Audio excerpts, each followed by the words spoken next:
Hello, everybody. My name is Kevin Nix, and welcome back to NASCAR Mailbox. This past weekend, the NASCAR Cup Series had its only off week of the 2025 season, but we still had racing. We had racing at the Rockingham Speedway for the first time in any NASCAR capacity since 2013, as the Xfinity Series and the Truck Series both raced at the track. Tyler Ankrum scored his first win since 2018 in the truck race. Jesse Love took the checkered flag. In the Xfinity race, it was Sammy Smith who was declared the winner after Jesse Love failed post-race inspection. Rockingham Speedway was a common theme for the questions that we received this weekend, and so I'm going to go with the one from Aiden Smid 224.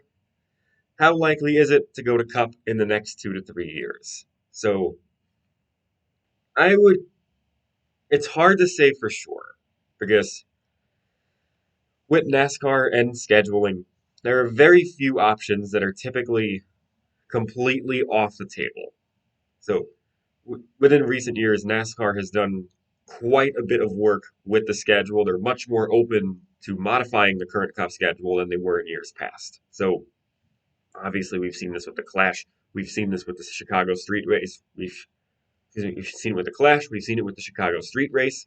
We've seen it with the Charlotte Roval, Indianapolis, things of that nature. So NASCAR is a lot more open to adding and changing tracks than they were, say, 15, 20 years ago. And what we saw this past weekend, in my personal opinion, Rockingham put on a really good show in both trucks and Xfinity.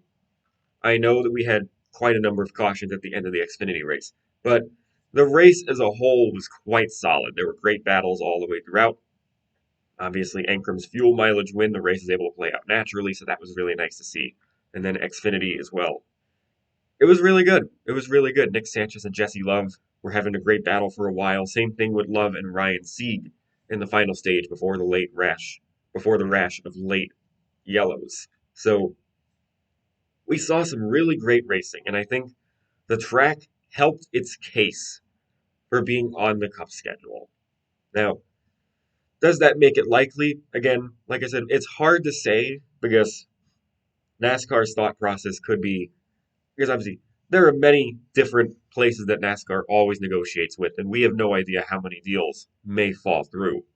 I do think Rockingham helped its case though, and my gut is telling me it could be a coin flip within the next 2 to 3 years. I think it's equally as likely that it could be added to the schedule, and equally as likely that it remains off the schedule. And two, there's also the fact of the next gen car. So the next gen car does not race well on short tracks. Obviously, I discussed this in last week's mailbox as well. The car does not race very well, and I personally don't want the track's reputation to get ruined by the racing product of a particular car. So that's also a risk that goes into that. Like I don't want the racetrack to be negatively impacted if the Cup cars, let's say 2 years from now in 2027, Rockingham is in the schedule and Cup puts on a stinker and it's not very good. So I don't want the track to be negatively affected by that. So I do think the track helped its case, like I said, with how good the racing was this weekend. I personally was very happy with it. I saw a lot of positive reaction from both fans and drivers alike about how racy the surface was, how good the racing was at the Rock. So to round it out, like I said, I think it's a coin flip within the next 2 to 3 years. I could realistically see either scenario playing out. I could see NASCAR choosing to move Cup there, which of course that opens up the situation of you have to take a race from somewhere else, but that's another conversation. Like I said, it's just as likely that NASCAR will start putting Cup cars there again, or just keeping it as a truck and Xfinity standalone. So we know the track is good. We know it can put on good racing, but either scenario, I think, would not be a surprise to me. Thank you so much for that question, and thank you all for tuning in to this week's edition of NASCAR Mailbox. My name is Kevin Nix, and we are going to Talladega Superspeedway this weekend. So I hope everyone enjoys the racing festivities this weekend. Steven Stump of Frontstretch.com here. Come back for more great racing videos, and if you like us, don't forget to hit that subscribe button.